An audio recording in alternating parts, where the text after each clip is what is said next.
बात जम्मू कश्मीर के करते हैं और सबसे पहले बात उस खिते की जहां पर चारों तरफ तबाही तबाही है। जो ज़मीन है वो जो मकानात है वो ज़मीन बोस हो गए हैं, जो लोगों के आशाने हैं वो तबाह हो गए हैं। लेकिन इस बीच छोटी सी राहत मुसाफिरों के लिए या खासकर जो मिसल मात्रा के लोग हैं उनके लिए 22 घंटे बाद बिलाकर कोशिशों के बाद जो NH 244 उस पर ट्रैफिक बहाल कर दिया गया। यानी डोडा को किश्तवाड़ से जोड़ने वाली जो शाहराह है उसे बहाल कर दिया गया है। थोड़ी सी राहत मुसाफिर को दे दी गई है और सैलाब से ये शाहराह बंद थी, मलबा था, जिसको लेकर के रेस्क्यू ऑपरेशन बड़े पैमाने पर जारी था। लेकिन अभी भी खतरा है लैंडस्लाइडिंग, पत्थर गिरने का, तो मुसाफिरों से एहतियात बरतने की अपील की गई है।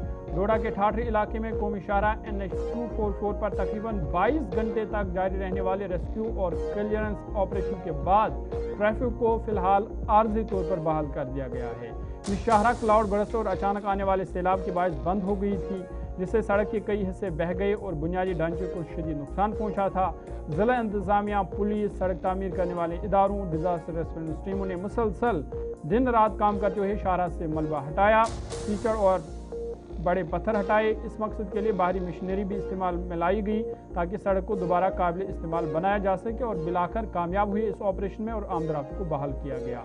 हुकाम के मुताबिक फिलहाल शाहराह को आर्जी तौर पर ट्रैफिक के लिए खोला गया है, जबकि मुतासरा हिस्से की मुस्तकिल मरम्मत और मजबूती का काम आइंदा दिनों में जारी रहेगा।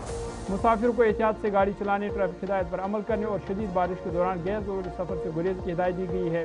जिला इंतजामिया का कहना है कि मौसम की सूरत पर मुसलसल नजर रखी जा रही है। शाहराह पर मामूल के आमदराफ्त मुकम्मल तौर पर बहाल करने के लिए जरूरी इकदाम किए जा रहे हैं ताकि मुसाफिर की हिफाजत और सख्त सहूलत को यकीनी बनाया जा सके। लेकिन साथ साथ आप उस खिते की तस्वीरें देख रहे हैं, ठाठरी का इलाका है जहाँ पर क्लाउड बर्स्ट, बादल फटने से बड़े पैमाने पर तबाही मची। दर्जनों गाड़ियाँ ज़मीन बोस हो गई, ज़मीन के तले अभी भी दबे हुए हैं। मकानात के सूरत आप देख रहे हैं कि इन लोगों ने मेहनत करके आशाने तामीर किए थे, वो आशाने अब तबाह हो गए हैं, ज़मीन बोस हो गए हैं और ये पूरा इलाका मुतासर हो चुका है। तकरीबन 20 से 25 यहाँ पर घर है, उससे भी ज़ायद है, वो तबाह हो चुके हैं मुकम्मल तौर पर। इसके अलावा जो मार्केट थी, दुकानें थी, वो उन्हें नुकसान पहुँचा है और कुल मिलाकर सूरत हाल ये है कि लोग इस वक्त मुश्किलात में हैं। कुछ लोगों को वहाँ से निकाला गया है क्योंकि उनके पास रहने के लिए अब छत भी नहीं बची है।